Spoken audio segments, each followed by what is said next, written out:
जोहार, मैं हूं तपेश जैन और मेरे साथ में हैं मनमोहन अग्रवाल जी। इनका क्या परिचय दूं, विद्वान आदमी हैं, विरासत में मिले हैं बहुत सारे गुण इनको। स्वर्गीय महावीर प्रसाद अग्रवाल जी को मैं याद करता हूं, चैम्बर की राजनीति हो या सामान्य राजनीति हो, एक सिद्धांतवादी और सिद्धांत की राजनीति करने में बड़ा विश्वास था उनको। मनमोहन भी आपका स्वागत है। क्या लगता है कि अभी जो चुनाव चल रहे हैं छत्तीसगढ़ राज्य के, तो क्या किस तरीके से आपका तो बड़ा अनुभव है, क्या देख रहे हैं आप, किस तरीके से एक सामान्य मतदाता या एक विद्वान होने के नाते किस परिदृश्य को पूरे का रीडिंग क्या है आपकी? तपेश भाई, धन्यवाद कि आपने मुझे ये बातचीत करने लायक समझा। सबसे पहले तो मैं ये दर्ज कराना चाहूँगा कि मैं एक सामान्य मतदाता की हैसियत से ही आपसे बातचीत कर रहा हूँ। किसी विद्वान का होने का मेरा कोई दावा नहीं है। यह जो चुनाव है, इसमें यदि आप छत्तीसगढ़ 2001 में बना था, उसके बाद 2003, 2008, 2013, 2018 ये पांचवा चुनाव है। किसी भी चुनाव में अभी तक यदि हम आंकड़ों पे बात करें तो कांग्रेस का 39% से कम कभी मतदान नहीं रहा है, और भाजपा ने 2003, 2008, 2013 में 3 बार जो सरकारें बनाई, तो भाजपा और कांग्रेस के बीच वोटों का अंतर 2-2.5% से ज्यादा कभी नहीं रहा। 2018 में जब कांग्रेस ने सरकार बनाई, तब बड़े आश्चर्यजनक आंकड़े देखने को मिले। भाजपा 32% वोट को मिले थे भाजपा को, और कांग्रेस ने 42% वोट पाकर सरकार बनाई थी, और इसमें 7% वोट जोगी कांग्रेस को मिले थे। यह जो 7% वोट है, यही 7% वोट 2003 में एनसीपी को मिले थे। अब यह जो जोगी जी को जो 7% वोट मिले थे, हम सहज रूप से मान सकते हैं कि कांग्रेस का ही वो वोट बैंक था जो जोगी जी के पास शिफ्ट हुआ था, सतनामी वोट या ओबीसी वोट। तो यदि हम वो 7% वोट वापस मान लें कि कांग्रेस के वोट आंशिक या पूरे वापस में आ जाएंगे, तो एक खाई और बढ़ जाती है। 32 से 42, 10% के वोटों का फासला पहले पूरा करना, फिर 7% एडिशनल वोट, तो यह देखना बहुत दिलचस्प होगा कि भाजपा ही वोटों की खाई कैसे पार करती है। इसके अलावा इस चुनाव में जो देखने लायक बात यह है कि कांग्रेस पूरी दमदारी के साथ में अपने कामों को गिनाते हुए वोट मांग रही है। कर्जा माफी, धान का दाम, बोनस, स्वामी आत्मानंद स्कूल, आपके बेरोजगारों को भत्ता, गोधन न्याय योजना, ऐसी पता नहीं कितनी योजनाएं हैं जिसका कांग्रेस, बिजली बिल हाफ, कांग्रेस पूरी दमदारी के साथ अपने कामों को गिनाते हुए वोट मांग रही है। और दूसरी ओर भाजपा या तो हिंदुत्व का कार्ड खेल रही है या सरकार के भ्रष्टाचार गिनाने पर ही अपना वोट मांग रही है। ये बहुत आश्चर्यजनक है कि 15 साल सरकार में रहने के बावजूद भाजपा अपने काम के आधार पर वोट क्यों नहीं मांग पा रही है, वो अपने काम क्यों नहीं गिना पा रही। ये बड़े ताज्जुब की बात है। या तो केंद्र सरकार मोदी जी के चेहरे पे वोट मांग रहे हैं, या हिंदुत्व के मुद्दे पे, या कांग्रेस को कहीं ना कहीं घेरने की कोशिश हो रही है, जिसके लिए एजेंसियां लगी हुई, उसके तो जांच एजेंसियां परिणाम, कोर्ट और जांच एजेंसियां तय करेंगी। लेकिन चुनाव में इन्हीं मुद्दों को लेकर दोनों पार्टियां आमने सामने दिखती हैं।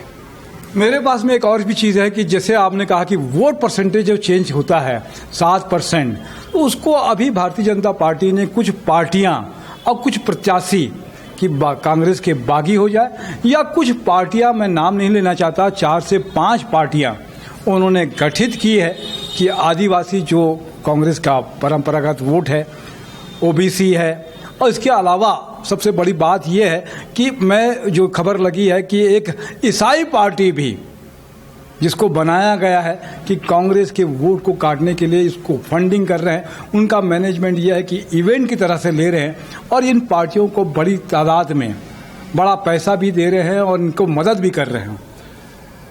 मुझे ऐसा लगता है तपेश जी, छत्तीसगढ़ की जनता बहुत जागरूक है। जोगी जी ने उस समय एक बड़ा दल बदल करवाया था, और उस दल बदल करके जितने विधायक गए थे कांग्रेस में भाजपा से, उनमें से किसी का भी राजनीतिक कोई कैरियर बचा नहीं। तो छत्तीसगढ़ की जनता भोली जरूर है, लेकिन समझदार पर्याप्त है, और उसको बिल्कुल अच्छे से समझ में आता है कि किस उद्देश्य से कौन आदमी चुनाव के मैदान में आया है। और एक चीज के लिए हमारी जनता बहुत सतर्क रहती है कि मेरा वोट खराब नहीं होना चाहिए, मेरा वोट उसी को मिलना चाहिए जो सरकार बनाए। तो मुझे नहीं लगता कि कुकुरमुत्ते की तरह जो पार्टियां उगी हैं, आप देखिएगा चुनाव के बाद में, मुझे नहीं लगता कि कोई 1000 के आंकड़े को भी बमुश्किल इनका कोई प्रत्याशी पार कर पाएगा। हाँ, उनकी अभी रणनीति तो यही है कि ज्यादा से ज्यादा कांग्रेस के ही वोट को सेंध लगाना है और सेंध लगा के उनको डैमेज करना है ताकि वो सत्ता पे आ पाए। बेशक आप सही कह रहे हैं, ये तो चुनावी दांवपेच हैं जी, क्योंकि भाजपा के वोट कहा माना जाता है कि कमिटेड वोट हैं, लेकिन जैसा मैंने आपसे पहले कहा था कि भाजपा ने जब भी सरकार बनाई थी इनके 40% से ज्यादा वोट थे। 2018 में भाजपा का वोट प्रतिशत 32 हो गया था, तो इसका मतलब फिर मैं सीधा सीधा ये निकालने पे विवश हूं कि भाजपा के कमिटेड वोटर ने भी पिछली बार कांग्रेस को वोट दिया था, नहीं तो भाजपा 41-42 से 32 पे नहीं आती। तो भाजपा के सामने सबसे बड़ी चुनौती तो अभी अपने कमिटेड वोटर बैंक को संभालने की है। कांग्रेस के वोट बैंक को जो सेंध लगाने की कोशिश हो रही है, क्योंकि वोट बैंक हर आदमी मान के चलता है कि कहीं ना कहीं कांग्रेस का ही कम होगा, उसी की कोशिश है, चुनावी दांवपेच है, परिणाम बताएंगे। कहते हैं कि सत्ता की रोटी बदलते रहना चाहिए। कहा यही जाता है कि 2018 में भारतीय जनता पार्टी को तो भारतीय जनता पार्टी के लोगों ने ही हराया, काम नहीं किया, नाराजगी थी। जो आप कह रहे हैं कमिटेड वोट की वजह से वो घर में बैठ गए, कार्यकर्ता नेताओं के फोन नहीं उठाए। लेकिन अभी स्थिति थोड़ा सा चेंज हुई है, सरकार केंद्र में है और वो कमिटेड वोट को जो है अभी संभालने का, उनको पुचकारने का, और ये लग रहा है कि सत्ता में नहीं रहने का दुख भी जो होता है वो कार्यकर्ताओं को समझाने का प्रयास कर रहे हैं। बेशक तपेश भाई, ये तो एक स्वाभाविक प्रक्रिया है, एंटी इनकम्बेंसी होती है। 15 साल की सरकार के बाद में एक एंटी इनकम्बेंसी थी, उसका भी कांग्रेस को भी सामना करना पड़ेगा क्योंकि 5 साल सरकार रह चुकी है और दोनों ही पार्टियों के सामने अपने असंतुष्टों को संभालने की एक बड़ी चुनौती है। आज मैं देख रहा था कि भाजपा के एक सांसद ने कहा कि कांग्रेस के जितने असंतुष्ट है सब हमारी पार्टी में आ जावे, पहले अपने घर के असंतुष्टों को तो संभालने में, फिर आप दूसरे असंतुष्टों को बुलाएं। मतलब ये तो एक प्रकार से खुला निमंत्रण देना है कि सारे असंतुष्ट हमारे पास में आ जाओ, हम एडजस्ट कर लेंगे। तो ठीक है, ये चुनावी माहौल में थाली के मेंढक इधर से उधर उछलते रहते हैं, इनको बहुत गंभीरता से नहीं लेना चाहिए। और एक तो बड़े प्रवक्ता जो है भारतीय जनता पार्टी के, मैं नाम नहीं लेता, उन्होंने तो कह दिया कि कम सीटें भी आएंगी तो हम बाबा को मुख्यमंत्री बनाने का खुला ऑफर है, और अखबारों में छप भी गया है कि हमारे पास में तो एक कैंडिडेट है, कैसा भी कर लो। और अभी जो पिछले अगर देखें, चाहे कर्नाटक में देखें, चाहे महाराष्ट्र में देखें, या किसी तरीके का देखें, ये एक रणनीति बना ली है भारतीय जनता पार्टी ने कि जो सरकारें चुनी हुई, मध्य प्रदेश में भी हमने देखा कि उसको चेंज करने का उनके पास में एजेंडा भी है और उसी दिशा में वो काम भी करते हैं। ये बहुत दुर्भाग्यपूर्ण है तपेश भाई कि जनता द्वारा चुनी गई सरकारों को कोई भी सरकार किसी भी तरीके से बदलने की कोशिश करती है। आपने भारतीय जनता पार्टी का नाम लिया, चाहे कोई भी हो, यदि कोई सरकार जनता के द्वारा चुनी गई है तो इस प्रकार की कोशिश नहीं की जानी चाहिए। और जैसा मैंने पहले आपको कहा कि छत्तीसगढ़ की जनता बहुत समझदार है। पहले जो कोशिश की थी, मैंने आपसे कहा कि उनका राजनीतिक कैरियर खत्म हो गया। अब यदि भाजपा के कोई बड़े नेता ऐसा कह रहे हैं तो क्या वो अप्रत्यक्ष रूप में पहले ही अपनी हार स्वीकार कर रहे हैं? और ये डोरे डालने की कोशिश है कांग्रेस के किसी बड़े नेता के ऊपर में कि तुम आ जाओ और ठीक है साहब, हम आपको समर्थन दे देंगे, आप आ जाइए, और जो महाराष्ट्र में हुआ उसका यहाँ पे दोहराव कर देवे। तो मैं समझता हूँ कि इस प्रकार की कोशिश जो है कहीं ना कहीं फिर जनता के द्वारा दिए गए मैंडेट का अपमान है, लोकतंत्र का अपमान है। ये मुझे तो और भी लगता है कि अगर ये बात कह रहे हैं तो आपने अच्छी बात कही कि उन्होंने स्वीकार कर लिया है कि हमारे पास में अगर नहीं बना तो हमारा ये विकल्प है और जनता को बरगलाना है। लेकिन जनता, आप कहते हैं कि समझदार है, जनता बहुत समझदार है। जनता के पास में हर स्थिति का सही, सच्चा और सटीक समाधान होता है। आपने कहा कि मैं समाजवादी धारा से हूँ। जी। मेरे नेता चंद्रशेखर जी रहे हैं जिनके पास बैठ के हमने थोड़ा बहुत कुछ सीखा है। चंद्रशेखर जी कहा करते थे कि जब कभी कोई समस्या हो तो सीधे जनता के पास जाओ और जनता से उसका समाधान मांगो, और जनता के पास में उसका उत्तर होता है। शरद जी कहा करते थे कि जनता को अपने वोट की कीमत पहचाननी चाहिए, क्योंकि आजादी ने हमें जो सबसे बड़ी ताकत दी है वो वोट देने की ताकत दी है, और वोट को किसी भी प्रलोभन में, किसी भी लालच में, किसी भी दबाव में बेचना या देना नहीं चाहिए। जनता अपने वोट की कीमत पहचान कर सही प्रत्याशी को और सही एजेंडे पे वोट करे, यही स्वस्थ लोकतंत्र के लिए सबसे आवश्यक है। ये आप एक मॉडल की भी बात कर रहे थे कि किसी एक जगह के प्रत्याशी को अगर 2 लोग को बैठा दें, हम लोग संबंध अच्छे हैं, कि आप साड़ी, दारू और सारी चीजें अगर नहीं देंगे तो बचेगा। और इसे एक मॉडल की बात कही आपने, आदर्श स्थिति की वैसे तो संभव दिखता नहीं है। हाँ तपेश भाई, मुझे देख के लगता है कि प्रत्याशी जो हैं चुनाव के समय में हर प्रत्याशी वो पता नहीं क्या क्या लेकर पैसे से लेकर शराब, कंबल, साड़ी, पता नहीं कितनी चीजें लेकर बांटने निकल पड़ते हैं, सुनते हैं। चुनाव आयोग भी रोज पकड़ता रहता है और जनता मतदाता दोनों का आए हैं ले लेते हैं और जिसको वोट देना उसी को देते हैं। और एक चूहा दौड़ के सरीके हर आदमी बांटने में लगा रहता है।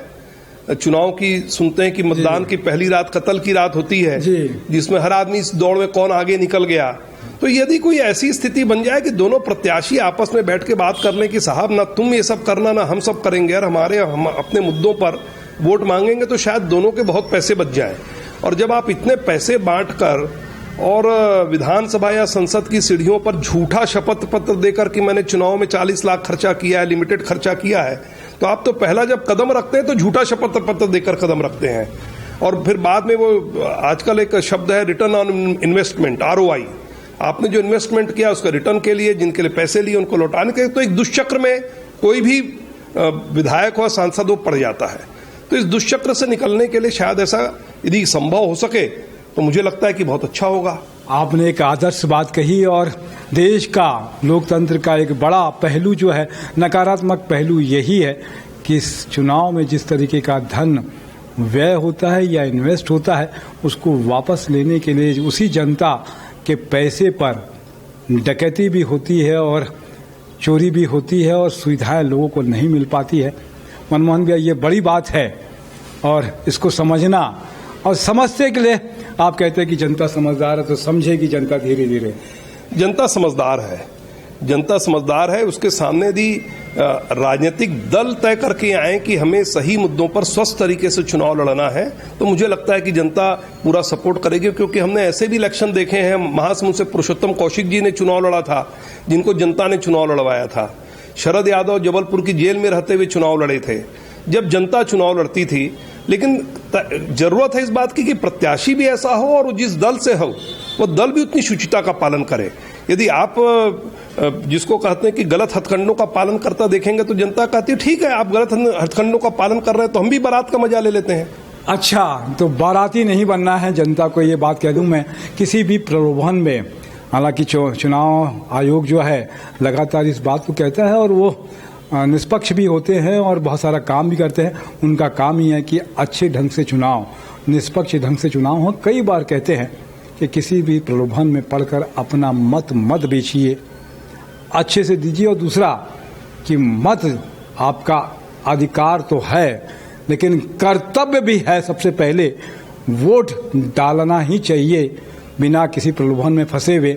7 तारीख और 17 तारीख के 7 तारीख के कुछ स्थानों पर है, बस्तर और राजनांदगांव पे, बाकी जगहों पर 17 तारीख के जो है मतदान करना है। मतदान जरूर करना है, ये आपको करना ही पड़ेगा। नए भारत के निर्माण के लिए, आपके भविष्य के लिए वोट जरूर डालना है आपको। और बिना प्रलोभन के मैं एक बार सबसे विनय करूंगा कि किसी लालच में मत फंसिए, क्योंकि जनता ही है जो इनको सुधार सकती है, इसमें परिवर्तन ला सकती है। लालच में बारात में जाकर नाच गा के आप नहीं आइए। अपने अधिकार जो आपको मिलने वाली है, सुविधाएं मिलने वाली है, उसके लिए ये चुनाव है और वोट डालना है और बिना प्रलोभन के डालना है। मनमोहन भी आपने समय दिया, बहुत अच्छी बात है। मेरे साथ में नरेंद्र ठाकुर जी भी है, उनका धन्यवाद। बोलिए छत्तीसगढ़ मातारी की जय।